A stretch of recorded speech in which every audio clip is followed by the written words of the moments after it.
Assalamualaikum warahmatullahi wabarakatuh. Selamat datang kepada seluruh peserta virtual tour yang hari ini kita akan melihat tayangan virtual tour di Museum Tekstil tentunya bersama. Dan terima kasih kepada para peserta dan juga ada 3 komunitas, yaitu KCBI, Komunitas Cinta Berkain Indonesia, dengan Ibu Sita Hanimastuti. Selamat datang. Yang kedua, wakil dari Komunitas Tarwastra, Ibu Iim Sofyan. Selamat pagi, Ibu. Dan yang ketiga, Pesantren Batik Nusantara Bantul, Pak Abdul Syukur. Terima kasih yang sudah hadir. Dan juga ada narasumber kita, Bapak Yuda Arya Pradana SANT. Dan tentunya ada Ketua Himpunan Wasa Prema yang diwakilkan dengan Ibu Lasmi dan Ibu Sari Ramdhani. Selamat datang, Ibu.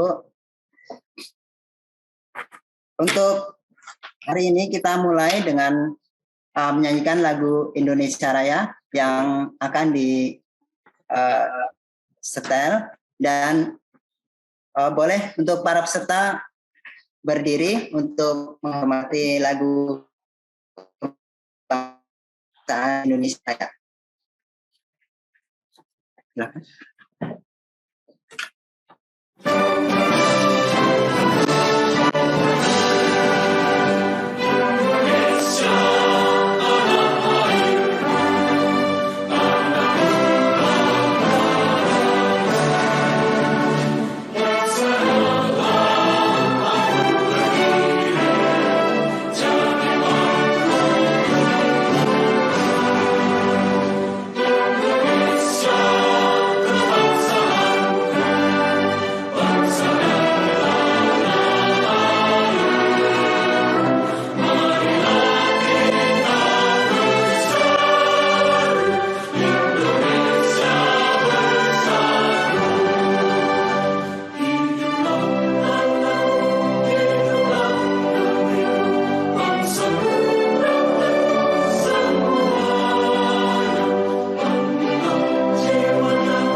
Untuk para peserta, silakan untuk duduk kembali.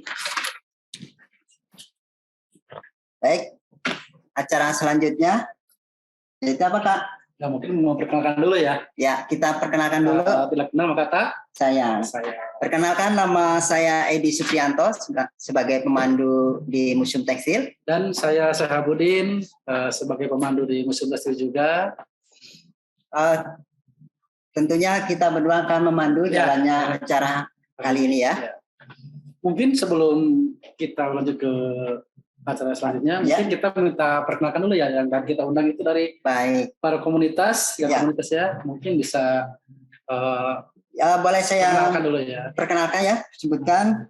Yang pertama, Komunitas Cinta Berkain Indonesia, mungkin bisa saya halo. Ya, selamat pagi.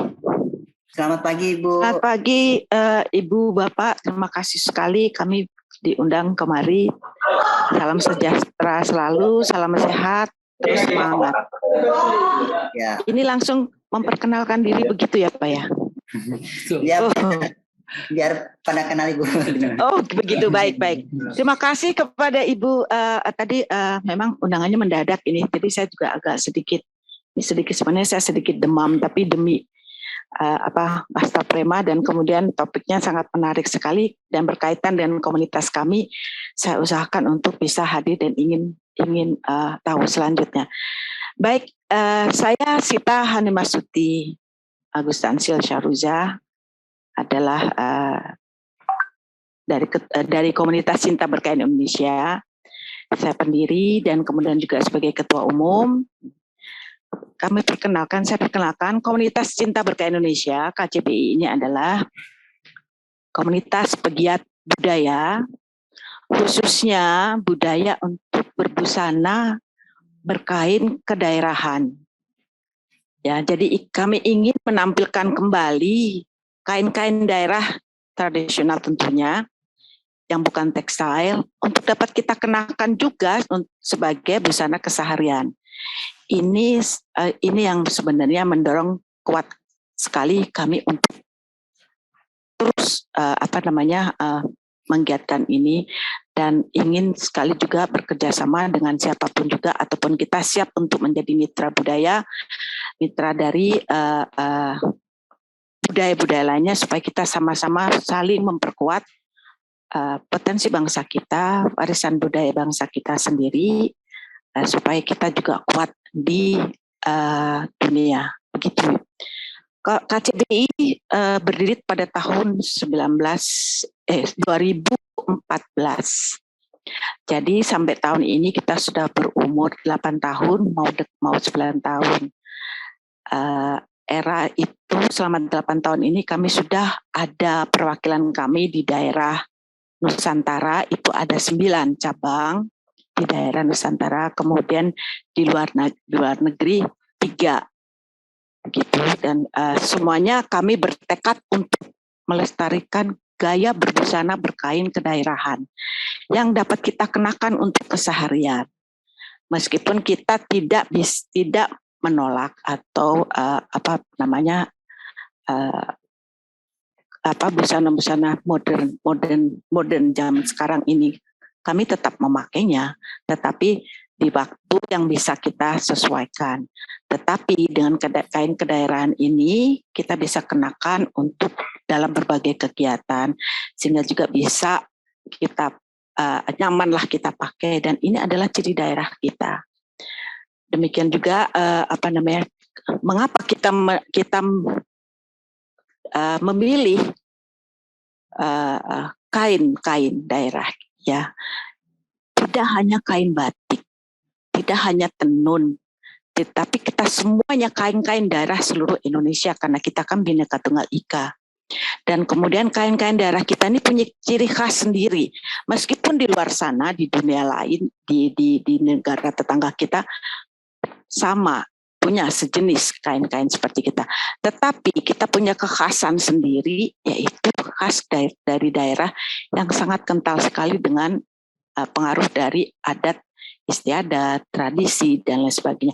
Ini yang kita ingin majukan. Ini bukan majukan ya, ingin yang kita mau ngajak bersama untuk menampilkan semuanya, supaya kita kembali mengingatkan, kembali mengenal, kembali memperkuat diri sendiri bahwa kita ini punya potensi, kita punya kain-kain sendiri. Begitu ibu-ibu, bapak-bapak, terima kasih. Inilah kami komunitas Cinta Berkain Indonesia. Terima kasih sekali kami ada di sini karena kami sebenarnya sudah menjadi mitra dari Museum Tekstil sejak kami berdiri tahun 2014. Gitu ibu-ibu. Monggo, mari kita bekerja sama untuk itu. Terima kasih. Dari salam hangat kami semuanya untuk teman-teman pegiat budaya di sini. Begitu ulasan kecil kami. Mari kita saya kembalikan kepada Bapak Ibu. Terima kasih banyak sekali. Baik, terima kasih untuk Ibu Sita Hanimasuti dari perwakilan Komunitas Cinta Berkain Indonesia. Dan di tengah-tengah kita sudah bergabung juga Kepala Unit Pengelola Museum Seni, Ibu Sri Kusumawati. Selamat datang, Ibu. Terima kasih sudah bergabung dengan kami ya. Dengan kita semua. Yang kedua, wakil dari komunitas. Selamat pagi semuanya. Terima kasih sudah bergabung dalam tur virtual hari ini. Ya, selamat pagi Ibu. Baik, kita lanjutkan kembali. Komunitas Tawastra dengan Ibu Iin Sofyan untuk menyapa. Silakan, Bu Iin Sofyan. Iya, suara saya bisa terdengar ya Mas ya? Dengar ya, terdengar. Oke. Iya, selamat siang teman-teman penggiat Wastra. Assalamualaikum warahmatullahi wabarakatuh. Salam sejahtera bagi kita semua. Perkenalkan saya Iin Sofyan, biasa dipanggil Iin. Dari komunitas Tarwastra. Tarwastra itu kepanjangannya adalah Tarakanita Cinta Wastra. Jadi komunitas kami ini terdiri dari lebih kurang 100 orang lulusan sekolah Tarakanita, lintas angkatan, dan juga tidak hanya SMA, tapi juga LPK, SEMEA, kemudian intinya siapa saja lulusan Tarakanita bisa bergabung di komunitas Tarwastra ini. Kami berdiri di sekitar bulan Juni 2020, dan karena anggotanya adalah alumni Tarakanita, maka tersebar di seluruh Indonesia dan juga ada beberapa yang berdomisili di negara lain, seperti Jerman, Amerika, dan lain-lain. Awal berdirinya Tarwastra adalah adanya kesamaan minat dan kecintaan terhadap warisan budaya Indonesia dalam bentuk kain atau wastra. Jadi yang tidak hanya berpusat pada batik, tetapi juga tenun, kemudian sulam, songket, dan lain-lain. So far kegiatan kami karena masih berdirinya di tahun 2020 bertepatan dengan dimulainya pandemi, jadi sampai saat ini kegiatan kami masih berkisar di kegiatan online. Ada kuliah di WhatsApp waktu itu mengenai batik 3 negeri dengan saya sebagai pemakalahnya, kemudian ada sharing mengenai tenun dengan pewarna alam, dan ada beberapa kegiatan sharing lainnya yang sifatnya online. Kedepannya ingin sekali kami bisa melakukan kegiatan kegiatan offline dengan melibatkan tentunya pihak-pihak lain yang bisa kita ajak koordinasi, mungkin juga dengan teman-teman dari komunitas lainnya dan juga museum tekstil sendiri, dan juga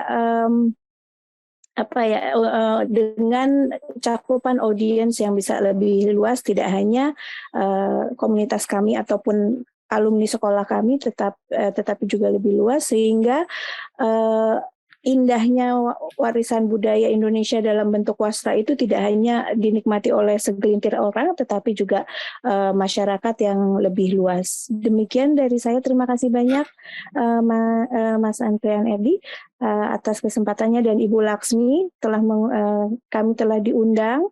Semoga kolaborasi kita ini membawa kebaikan bagi semuanya, terutama bagi wastra Indonesia. Baik, Assalamualaikum warahmatullahi wabarakatuh. Waalaikumsalam warahmatullahi wabarakatuh. Baik, terima kasih Ibu Sofyan. Pameran kali ini di Museum Tekstil dengan nuansa kemilau wastra tenun Indonesia. Ada Sumatera, kemudian ada 3 pulau katanya. 3 pulau ya, Sumatera, Timur, dan Sulawesi.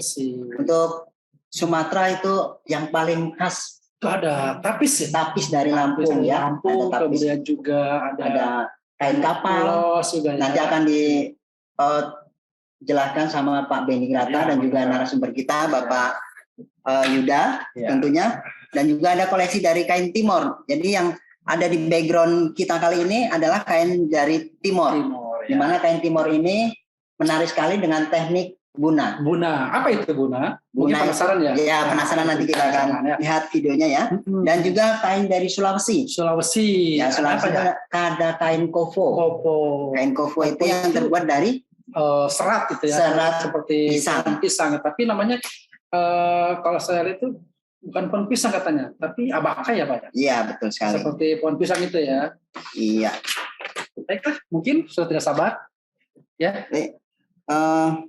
selanjutnya kita akan lihat. Tapi sebelum kita lihat ruang pamer, mungkin dijelaskan dulu ya tentang sejarah gedung Museum Tekstil. Tentunya kita kerjasama ya dengan Himpunan Wastra Prema.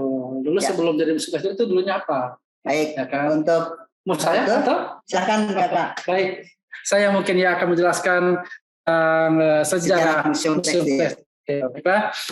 Jadi sebelum menjadi Museum Tekstil, gedung ini mulanya adalah rumah seorang Perancis sebagai villa yang dibangun pada abad ke-19. Betul. Pak Edi, sekarang abad ke-berapa? Sekarang abad ke-21. Ke-21. Jadi umur gedung ini sudah berapa tahun ya? Kira-kira sudah 200 tahun yang lalu. Itu belum lahir ya? Masih kelihatan megah ya. Karena dirawat juga ya. Nah, kemudian setelah ditempat oleh orang Prancis, gedung ini dijual kepada orang Turki yang bernama Abdul Aziz Al-Musawi Al-Katiri. Iya, sama yang untuk dijadikan tempat tinggal juga. Kemudian setelah itu gedung ini dijual kepada orang Belanda. Ya, yang bernama Dr. Karel Christian Kruk. Kruk apa Ceruk? Ya, tulisannya Ceruk. Bacanya Kruk. Ya. Terus kemudian pada masa perjuangan tahun 1945 ya. Gedung ini sempat dijadikan untuk markas barisan rakyat atau cikal bakal TNI yang sekarang ini mengamankan daerah sekitar Tanah Abang pada sekitarnya. Kemudian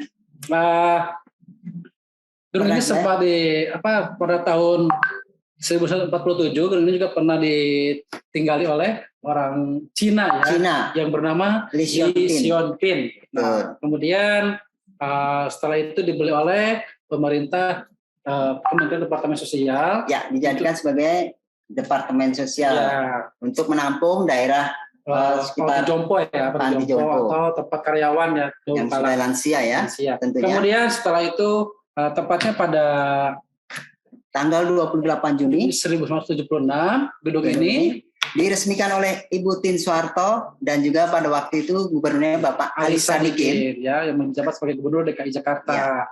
Dan berkat kerjasama dengan Museum Tekstil dan juga Himpunan Wastra Prema.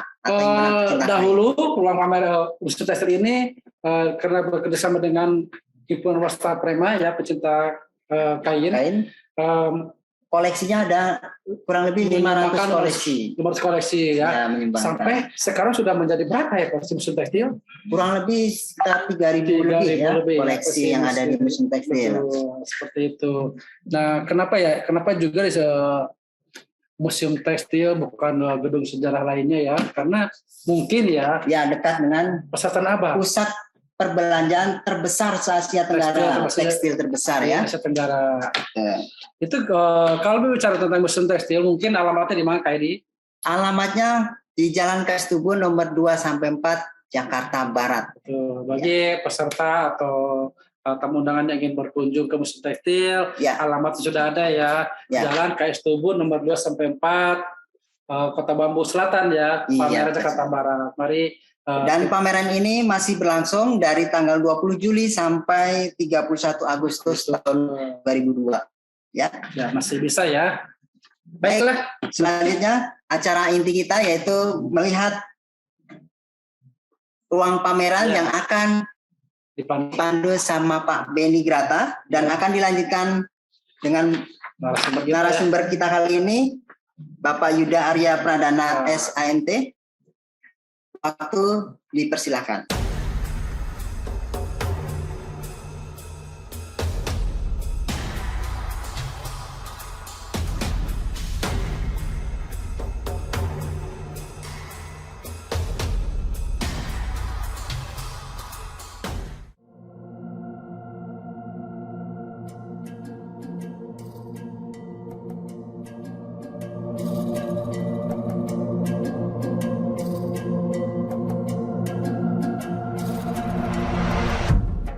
Selamat datang di pameran Nuansa Kemila Wastra Tenun Indonesia yang menampilkan wastra tenun dari Pulau Sumatera, Timor, dan Sulawesi. Ruangan ini menampilkan wastra tenun dari Lampung yang menjadi salah satu highlight pada pameran kali ini. Ini adalah tampan, digunakan sebagai penutup hantaran pada rangkaian upacara perkawinan. Dua wastra yang digantung di gawangan ini adalah bidak, wastra untuk laki-laki.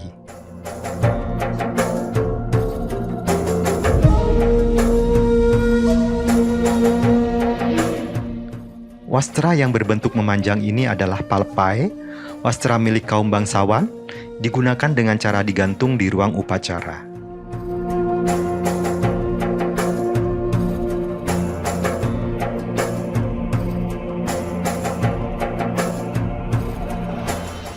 Ini adalah tapis kaca, tapis yang seluruh permukaannya diberi hiasan mika yang berkilauan.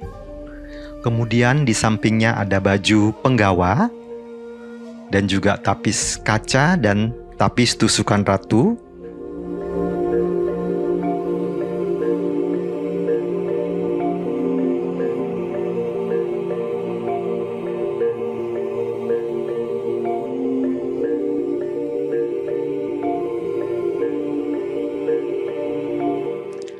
Ini adalah tapis inu, tapis yang tenunan dasarnya memiliki motif ikat.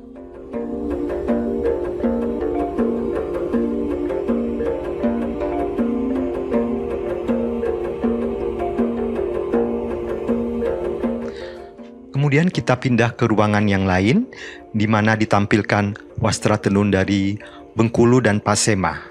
Dua selendang di sebelah kiri ini adalah selendang dari Pasema. Kemudian dua selendang lagi di sebelah kanan berasal dari Bengkulu. Yang digantung di gawangan ini adalah bidak, wastra untuk laki-laki. Kemudian selendang dengan hiasan tumpal di kedua ujungnya ini berasal dari Pasema. Dan selendang di bawahnya ini adalah cukin dari Bengkulu.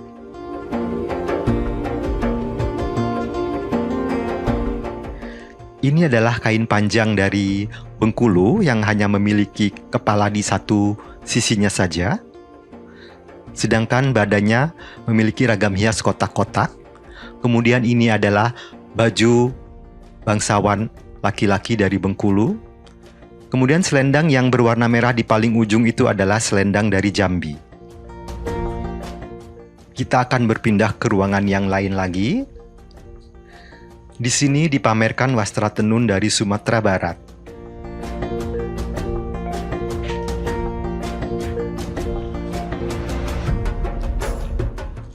Ini adalah selendang dari Silungkang dengan motif kotak-kotak di bagian tengahnya itu dibuat dengan teknik ikat pakan. Kemudian di sebelahnya selendang dari batu sangkar dengan ragam hias barantai bugih di ujungnya. Di sebelahnya yang berwarna hitam adalah panutui, digunakan sebagai penutup jenazah. Kemudian di sebelahnya yang bermotif kotak-kotak di bagian badannya itu adalah selendang gaba.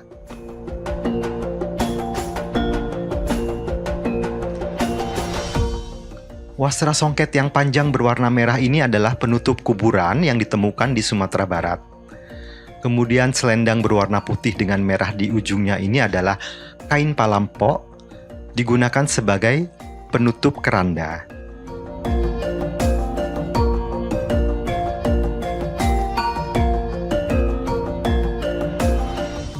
Ini selendang dari Tanjung Sungayang. Ini selendang limar songket dari Muntok. Bagian tengahnya memiliki ragam hias ikat pakan, kemudian dikelilingi oleh songket benang emas. Ini selimut dari Insana di Timor. Kemudian kita pindah ke ruangan yang memamerkan koleksi ulos dari Batak. Ini adalah ulos Pinunsaan.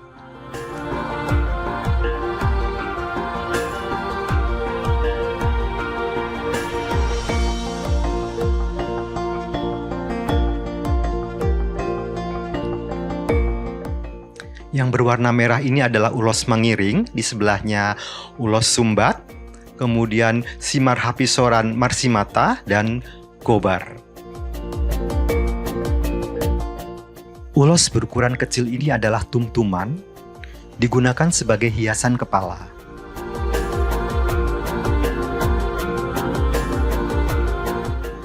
Dari tanah Batak kita pindah ke timur. Ini adalah selimut dari Malaka. memiliki ragam hias berbentuk geometris yang dibuat dengan teknik pakan tambahan lilit atau buna, merupakan teknik yang khas dari Timor.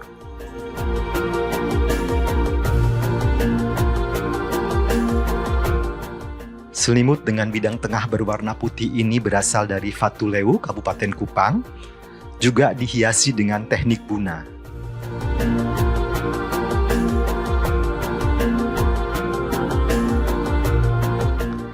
Yang di sebelah kiri ini adalah pilu saluf, hiasan kepala prajurit Meo. Kemudian ini adalah sabuk untuk laki-laki. Ketiga sabuk di sebelah kiri ini diberi hiasan buna yang penuh di seluruh permukaannya. Kemudian sabuk yang lebih kecil, yang berwarna-warni hanya memiliki hiasan buna di kedua ujungnya saja.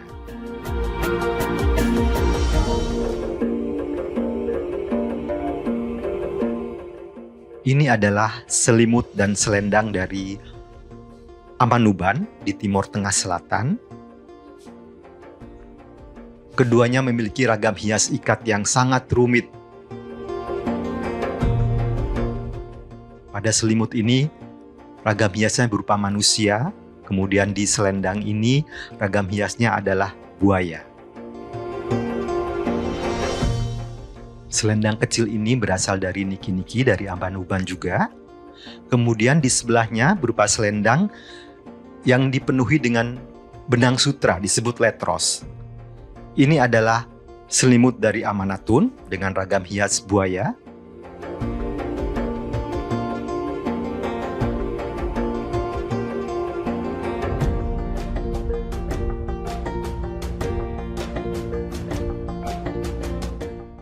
Ini adalah Talimbu Gambara Subi dari Tanjung Bira. Kemudian ini adalah bahan sarung yang belum dijahit dari Bugis. Ragam hiasnya dibuat dengan menggunakan teknik ikat pakan. Sarung berwarna biru ini berasal dari Donggala. Kemudian yang berwarna pink ini berasal dari Bugis. Ragam hiasnya dibuat dengan teknik ikat pakan. Sarung yang memiliki motif kotak-kotak ini juga berasal dari Donggala.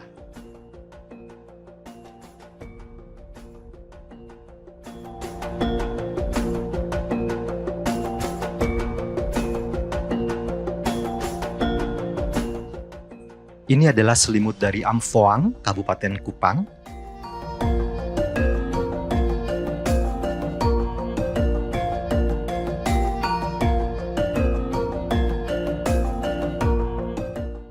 Ruangan ini memamerkan tenun ikat dari Kalumpang dan Rongkong. Ini adalah ori lonjong dari Kalumpang.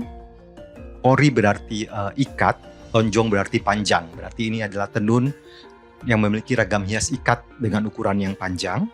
Kemudian ini juga ori dari Rongkong. Ragam hias di bagian bawahnya disebut dengan dapu, terinspirasi dari patola.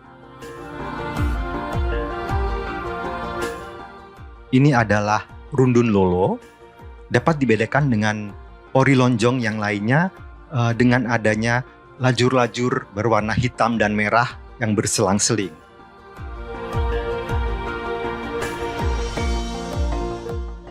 Ini adalah tali taubatu. Di bagian bawahnya adalah sabuk keris.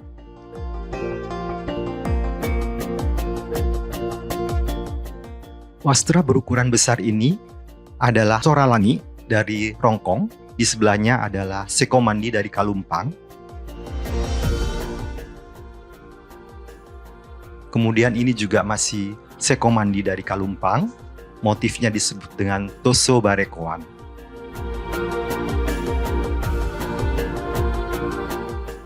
Ini wastra dari Rongkong. Wastra berukuran lebih besar dari ini biasanya disebut dengan porisi tutu di Rongkong dan digunakan sebagai penutup jenazah. Ini adalah selendang janda pengantin dari Palembang. Ini juga selendang limbar songket dari Palembang. Ruangan ini khusus memamerkan tenun kofo yang dibuat dari serat pisang yang berasal dari Kepulauan Sangir dan Talaut. Sejak awal abad ke-20, tenunan kofo ini sudah punah dan sekarang tidak dibuat lagi.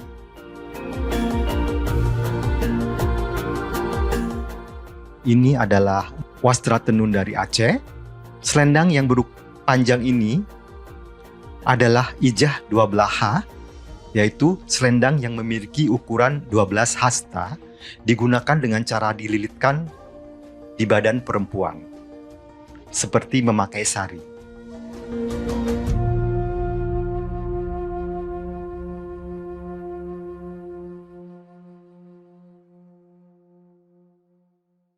Terima kasih untuk Pak Beni Grata yang sudah menjelaskan pameran Nuansa Kemilau Wastra Tenun Indonesia, Sumatera, Timur, dan Sulawesi. Untuk pameran hari ini dan sampai tanggal 31 Agustus itu berjumlah 130 kain yang bisa dilihat. Dan untuk acara selanjutnya kita akan lihat pemaparan dari Bapak Yuda Arya Pradana SANT. Beliau adalah ASN sebagai Pamong Budaya di Museum Negeri Provinsi Lampung dan bertempat tinggal di Lampung, kelahiran 31 Oktober tahun 1991. Dan nanti untuk para peserta yang ingin menanyakan kepada narasumber kita, disilakan untuk di kolom chat ada 3 pertanyaan dan akan mendapatkan hadiah selendang dari penyintas penyakit lepra dari NTT dan juga e-katalog. Ya, silakan nanti bagi para peserta yang ingin bertanya sama narasumber kita, Bapak Yuda Arya Pradana, nanti bisa di kolom chat. Untuk itu, sekarang kita simak pemaparan dari Bapak Yuda Arya Pradana. Waktu kami persilahkan.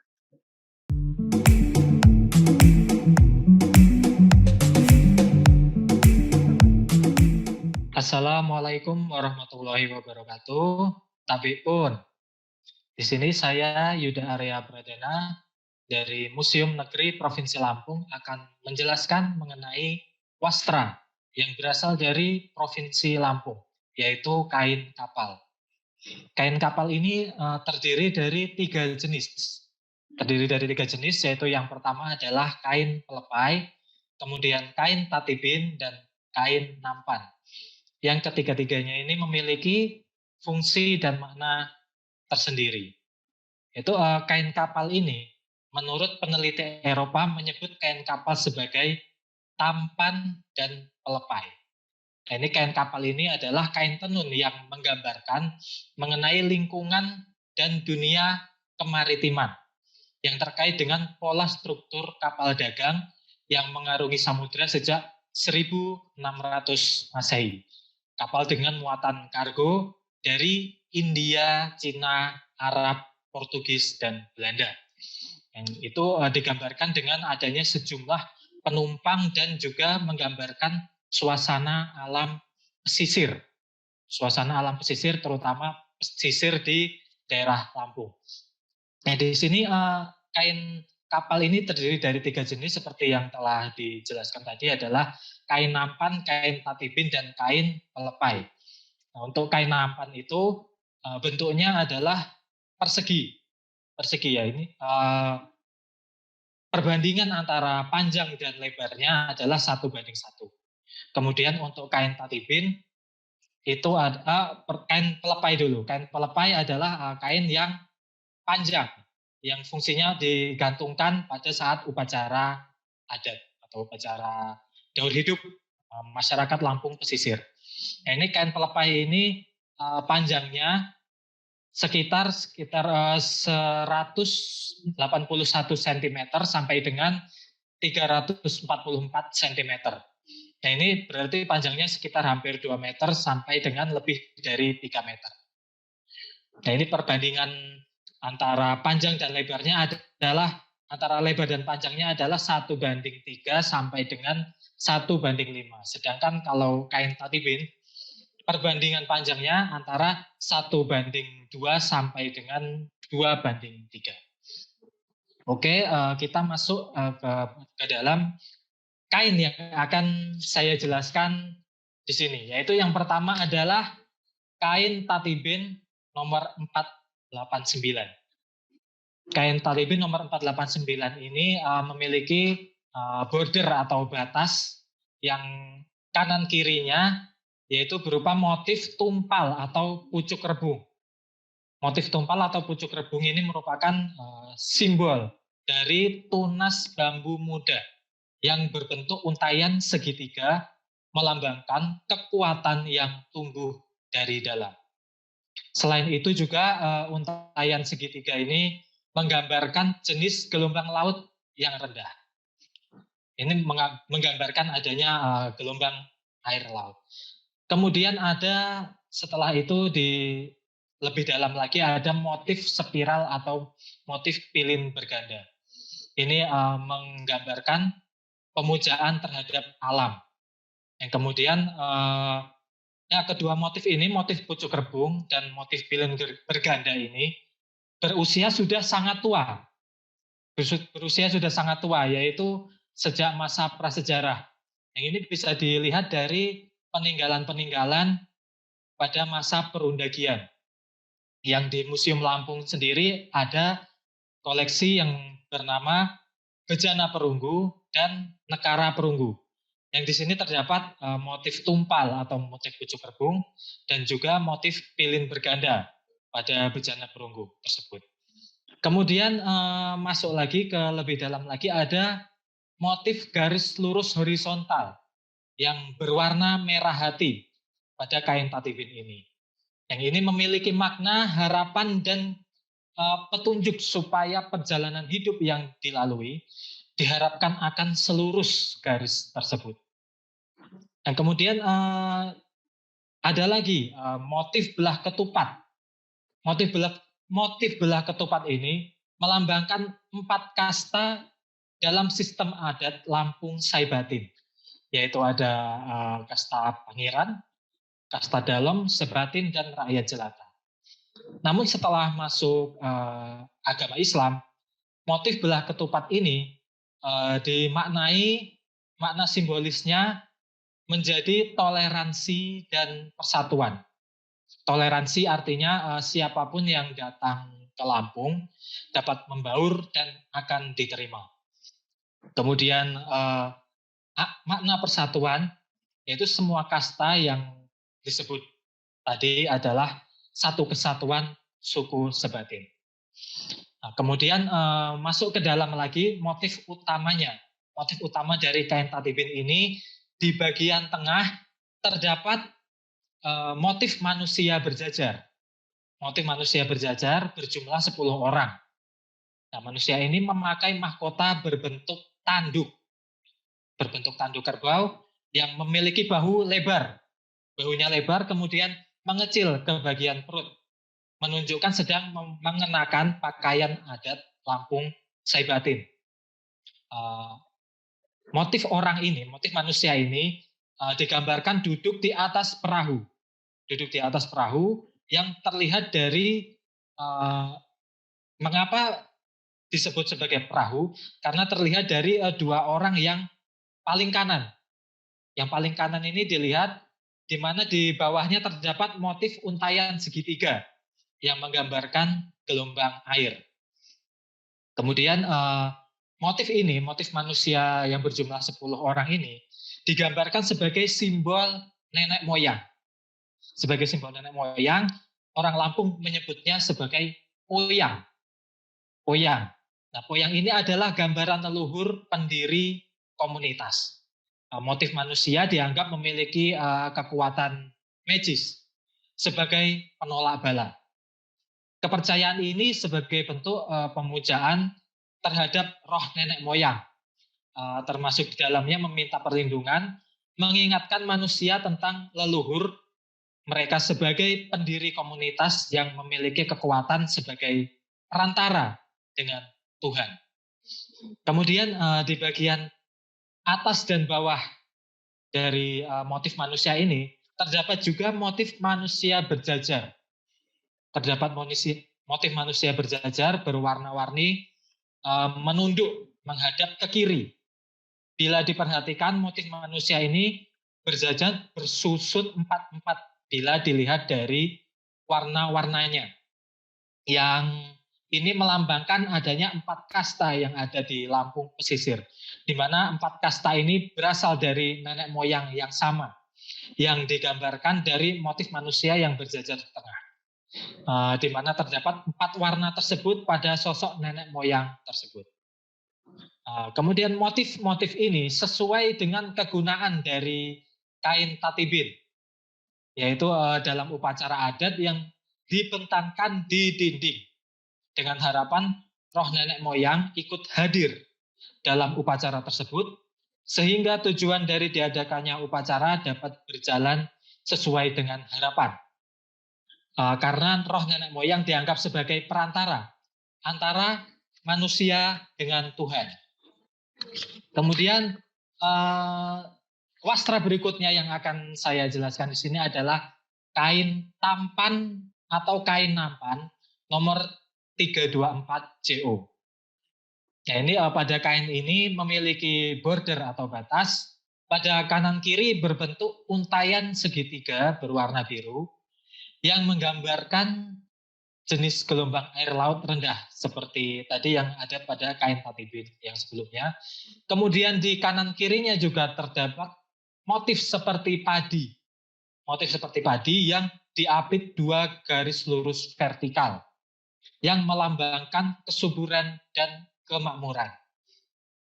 Kemudian di bagian atas bawah bordernya terdapat motif tumpal atau pucuk rebu, yaitu simbol tunas bambu muda yang berbentuk untayan segitiga yang melambangkan kekuatan yang tumbuh dari dalam.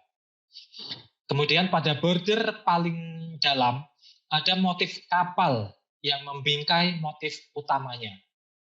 Kemudian kita masuk ke motif utamanya, yaitu adalah motif kapal dengan rumah di atasnya. Bentuk rumah dengan atap segitiga mirip motif gunungan. Simbol gunung yang suci menyimpan hal yang mistis, karena gunung adalah tempat roh nenek moyang, perantara manusia dengan Tuhan. Di Lampung sendiri terdapat gunung, yaitu Gunung Pesagi, yang dipercaya sebagai tempat nenek moyang orang Lampung berasal. Terdapat tradisi apabila akan mendaki Gunung Pesagi, mengatakan mau naik itu untuk menghormati roh nenek moyang. Kemudian di motif rumah tersebut selalu terletak di atas geladak atau lantai kapal. Penggambaran ini sesuai dengan konstruksi kapal yang memiliki atap tertutup. Rumah ini dilihat sebagai tempat berlindung para penumpang kapal. Tempat berlindung para penumpang kapal yaitu para pembesar kerajaan serta pejabat-pejabat pelabuhan. Rumah juga melambangkan bangunan suci, tempat penghormatan untuk leluhur. Sepintas bentuk rumah ini menyerupai gunungan yang memiliki cabang-cabang. Bentuk rumah ini kadang dikombinasikan dengan bentuk tiang. Sehingga mirip penggambaran sebuah pohon hayat. Yang orang Lampung sendiri menyebutnya sebagai pohon ara, yaitu pohon kehidupan. Lambang kehidupan abadi dan kesatuan serta keesaan penciptaan alam semesta. Kemudian motif pohon hayat ini merupakan ragam hias yang banyak digunakan hampir oleh semua suku bangsa. Ini termasuk orang Lampung, yang orang Lampung sendiri menyebutnya sebagai kayu ara. Yang ini merupakan gambaran pohon Melasa Kepampa. pohon hayat atau pohon kehidupan ini dikenalkan di Asia Tenggara oleh kebudayaan Dongson, di mana merupakan unsur kepercayaan yang universal yang ada dalam unsur kepercayaan agama Hindu juga. Pohon hayat ini melambangkan kehidupan, sumber semua kehidupan, kekayaan, dan kemakmuran. Secara filosofis, pohon hayat memiliki kekuatan menghubungkan dunia bawah dan dunia atas. Karena itu selalu digambarkan menyatu dengan kapal atau rumah, menjulur keluar dengan banyak ranting, melambangkan adanya kelanjutan hidup yang abadi di alam lain setelah kematian. Kemudian pada kain nampan atau kain tampan ini juga dilihat adanya motif bayangan air laut, di mana di bawahnya juga terdapat bayangan kapal yang mencerminkan motif utamanya. Nah, penggambaran bayangan desain motif ini menyimbolkan kejernihan air laut, yang mana ini mencerminkan adanya suasana cerah, kecerahan, ketenangan, dan kedamaian. Penggambaran suasana yang seperti ini sejajar dengan suasana kehidupan yang diharapkan untuk mengantarkan arwah leluhur menuju kehidupan alam bakanya. Kemudian dalam motif rumah tersebut terdapat motif manusia berpasangan, laki-laki dan perempuan berjumlah 2 pasang yang melambangkan pasangan dari keluarga bangsawan. Kemudian adapun motif pengisi dari kain nampan ini yang mengisi area kosong ini terdapat banyak sekali motif kunci belah ketupat. Motif kunci belah ketupat dan juga motif belah ketupat pada yang ada di sekujur tubuh kapal yang menjadi motif utamanya. Yang ini melambangkan adanya 4 kasta dalam sistem adat Lampung Saibatin. Selain itu sifat simbolisnya melambangkan toleransi dan persatuan. Nah, kita masuk ke dalam kain nampan yang selanjutnya, yaitu kain nampan nomor 307 JO. Nah, ini pada kain ini memiliki border atau batas pada bagian atas. Pada bagian atas dan bawah, lapis pertamanya terdapat motif berwarna biru menyerupai manusia berjenis kelamin perempuan bila dilihat dari pakaian yang dikenakan. Kemudian pada bagian lapis kedua, pada bagian atas dan bawahnya terdapat motif belah ketupat. Nah, ini pada kain tatibin, kemudian kain nampan yang sebelumnya, dan pada kain nampan 307 ini terdapat motif belah ketupat. Yang ini melambangkan toleransi dan persatuan adat Lampung Saibatin. Kata Saibatin sendiri sebenarnya juga memiliki makna persatuan. Mengandung makna persatuan, yaitu berasal dari kata sai yang artinya satu dan batin yang artinya jiwa. Nah, ini melambangkan kesatuan jiwa dari masyarakat Lampung Saibatin. Kemudian masuk ke motif utamanya, yaitu berupa kapal dengan 3 tiang, memiliki 3 layar dan 4 tingkat. Pada tingkatan pertama, pada kapal tersebut berisi motif manusia, yang juga manusia berjumlah 9 orang. Kemudian pada tingkatan kedua berisi motif manusia juga, dan ada juga manusia yang menunggangi hewan berkaki 4. Kemudian pada tingkatan ketiga berisi motif manusia juga, bentuknya seperti prajurit perang dan juga seekor burung merak. Pada tingkatan yang paling atas atau tingkatan keempat terdapat motif burung merak dan layar kapal. Ini kemudian motif manusia yang mengendarai hewan berkaki 4 tadi menyimbolkan sebagai seorang pembesar atau sebagai seorang keluarga yang berasal dari kerajaan. Kemudian hewan berkaki empat yang ditunggangi tadi bermotif seperti kerbau. Kerbau ini melambangkan kendaraan nenek moyang menuju alam baka. Dalam upacara adat, kerbau mempunyai peranan penting dalam menunjukkan status sosial. Kemudian juga ada yang mengendarai hewan berkaki empat seperti berbentuk kuda. Karena dilihat dari kepalanya dan juga ekornya. Nah, ini juga merupakan kendaraan nenek moyang. Atau juga bisa dimaknai sebagai kendaraan seorang prajurit. Menunjukkan bahwa motif-motif tersebut menunjukkan bahwa kapal tersebut adalah kapal kerajaan. Kapal ini dapat dilihat sebagai kapal kerajaan juga dilihat dari adanya beberapa motif panji-panji kerajaan atau bendera-bendera kerajaan di dekat layar kapal. Di sini berjumlah sekitar 4 panji-panji kapal. Nah, ini kapal kerajaan ini pada abad ke-16 sampai dengan abad ke-17, kerajaan Islam seperti Tidore, Maluku, Mataram, dan kerajaan Banten telah memiliki pasukan tempur yang kuat untuk menghadapi penetrasi bangsa Portugis dan Belanda. Ini menggambarkan kerajaan-kerajaan tersebut. Kemudian prajurit pada masa itu digambarkan telah memakai baju perang dari besi dan kulit kerbau. Bahkan berpakaian seperti perisai berbentuk rok pendek atau setengah di depan. Ini seperti yang digambarkan pada motif-motif kain tersebut. Kemudian pada kain nampan ini atau kain tampan ini juga melambangkan dunia atas, dunia tengah, dan dunia bawah.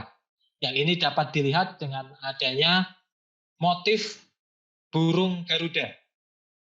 Motif burung Garuda ini merupakan pengaruh dari agama Hindu sekitar abad ke-5 sampai ke-15 Masehi. Dalam kepercayaan agama Hindu, Garuda merupakan kendaraan dari Dewa Wisnu, yaitu dewa pemelihara alam semesta. Di samping Dewa Brahma sebagai pencipta alam dan Dewa Siwa sebagai dewa perusak alam semesta. Kemudian juga di sini terdapat beberapa motif burung merak. Motif burung merak ini dikaitkan dengan Dewi Laksmi yang menyimbolkan keberuntungan, kasih sayang, kebaikan, dan kesabaran. Kemudian di bawah dari kapal ini terdapat motif bila dilihat seperti buaya, namun bila dikaitkan dengan dunia atas, dunia tengah, dan dunia bawah, motif tersebut berbentuk seperti naga. Karena bisa dilihat dari adanya runcingan-runcingan yang ada di punggungnya, kemudian adanya janggut di dagunya. Nah, naga ini merupakan binatang mitologi yang mencerminkan dunia bawah. Dunia bawah ini yang merupakan unsur kebudayaan dari Cina. Selain itu juga terdapat banyak sekali motif-motif binatang laut seperti ikan, kemudian cumi-cumi, kepiting, dan binatang laut lainnya. Dan juga motif tumbuhan-tumbuhan laut. Motif ini menggambarkan adanya kemakmuran daerah pesisir yang kaya akan sumber daya laut, yaitu berupa ikan-ikan dan hewan-hewan laut lainnya, yang merupakan mata pencaharian utama dari masyarakat Lampung pesisir. Ini melambangkan ekologi yang ada di daerah pesisir pantai Lampung. Yang tujuannya adalah mengingatkan manusia akan hasil kekayaan laut yang melimpah yang diberikan oleh Tuhan.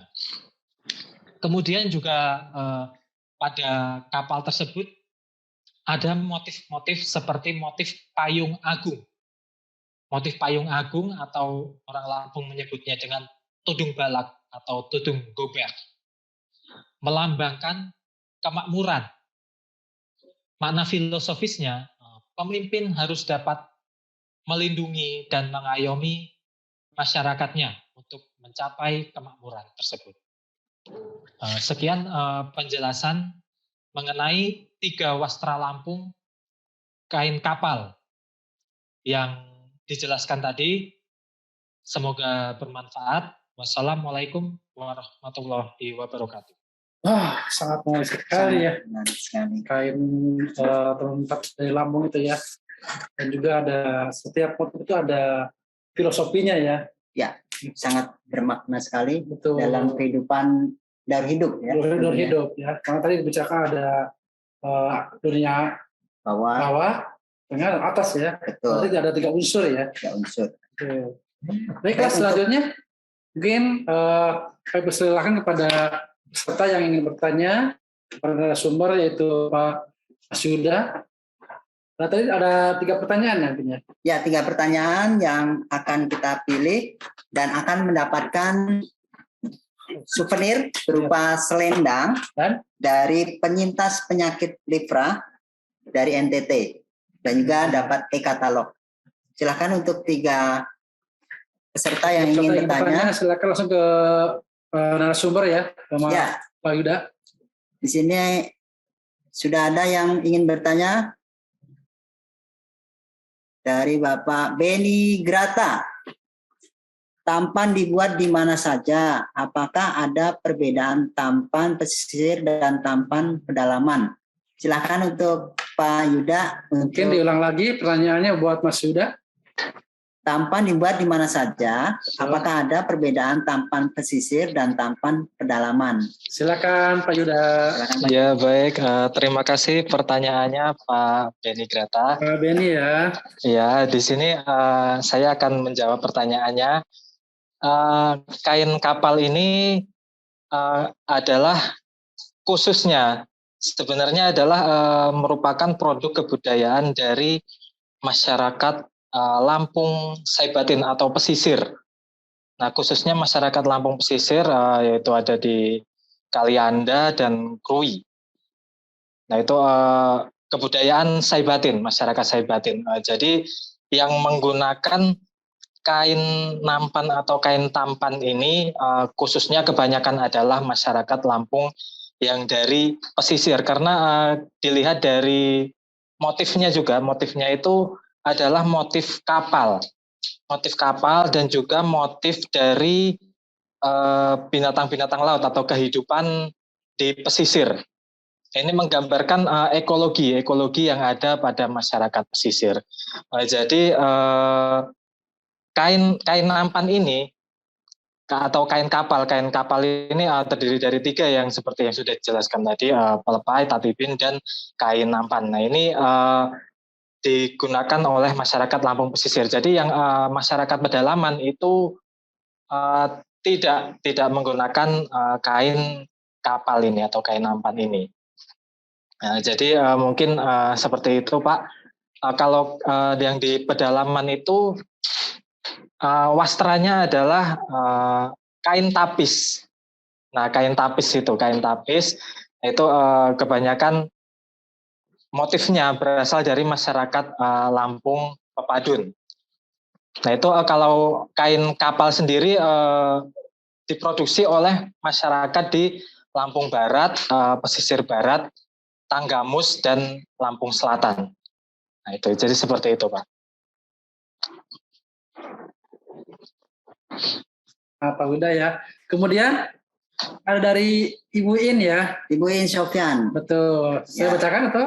Sebelum kita bacakan yang nomor 2, betul. Saya ingatkan kembali bagi peserta yang hadir di acara hari ini, silakan untuk mengisi absensi. Nanti akan diberikan sertifikat apresiasi kehadiran. Ya, jadi jangan lupa ya absen ya. Jangan lupa ya absen ya. Semoga semua peserta yang ikut hadir di acara virtual kami Dan mungkin kembali ke Mas Sudah lagi ya. Ada pertanyaan dari Ibu In. Ya. Saya jawab. Silakan. Baik, Pak Udin. Ibu In, Pak Yuda, tadi itu di belakang nama kain ada nomor-nomornya. Itu nomor apa ya, Pak? Nah, dan kain-kain yang dipaparkan tadi itu sekarang ada di mana dan usianya sudah berapa tahun? Silakan Pak Yuda. Oh ya, terima kasih pertanyaannya Bu In. Nomor-nomor tadi itu adalah nomor inventaris. Ya, nomor inventaris ini kan koleksi dari museum tekstil ya Mas ya. Nah ini koleksi dari museum tekstil. Nah untuk usianya mungkin dari museum tekstil sudah pernah itu melakukan uji laboratorium.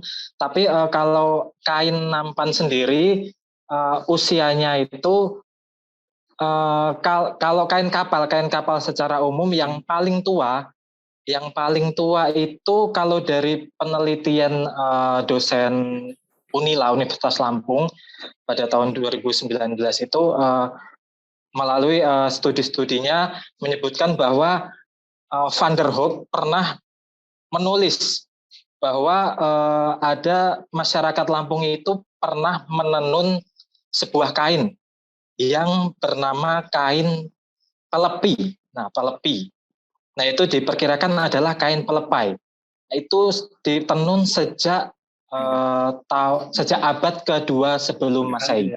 Nah, jadi kain pelepai ini sudah sangat tua, itu sejak masa prasejarah. Nah, itu kalau dilihat dari abad 2 sebelum Masehi itu adalah masuk pada masa perundagian atau masa perunggu, masa logam. Seperti itu, Bu. Baik. Mungkin Ibu In sudah jelas.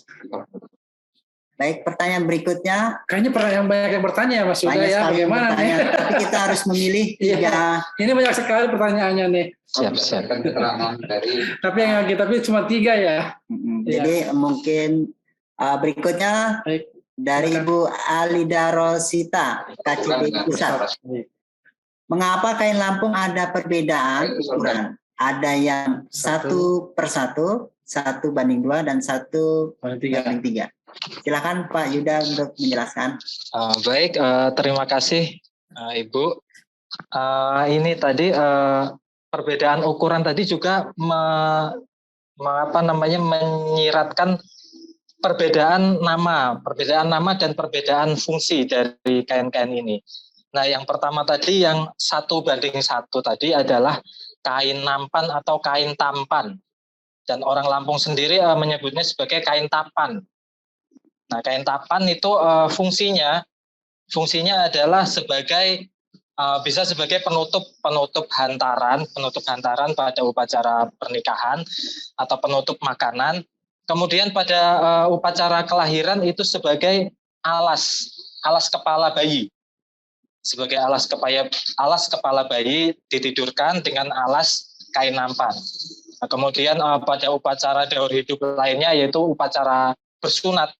Pada upacara bersunat itu juga kain nampan atau kain tampan ini digunakan sebagai penutup makanan tradisional yang disajikan kepada si anak yang disunat tersebut.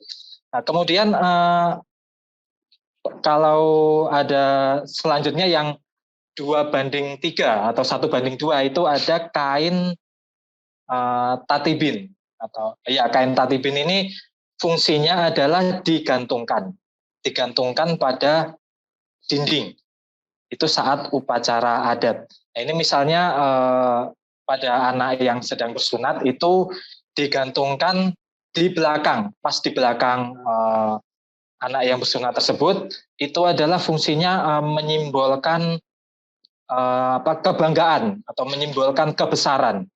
Karena kain tatibin, khususnya kain tatibin dan kain pelepai ini hanya dimiliki oleh masyarakat Lampung yang memiliki gelar adat atau bangsawannya adat Lampung. Nah, seperti itu. Kemudian ada lagi kain pelepai yang panjang sekali, itu perbandingannya 1:3 sampai 1:5. Itu bisa sampai panjangnya melebihi dari 3 meter. Ini fungsinya hampir sama seperti kain tatibin, yaitu digantungkan di dinding, tetapi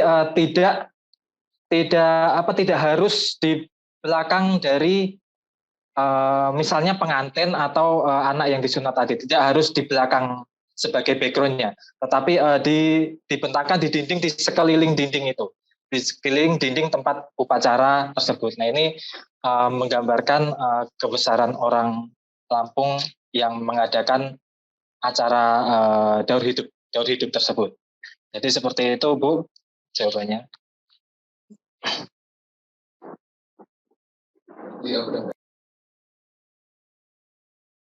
Baik, mungkin sudah jelas ya untuk Ibu Alida tadi.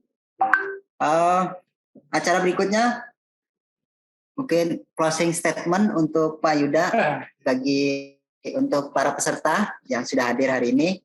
Silakan untuk Pak Yuda memberikan closing statement-nya. Siap, terima kasih. Jadi di sini kain kapal, ya Pak, sudah terdengar.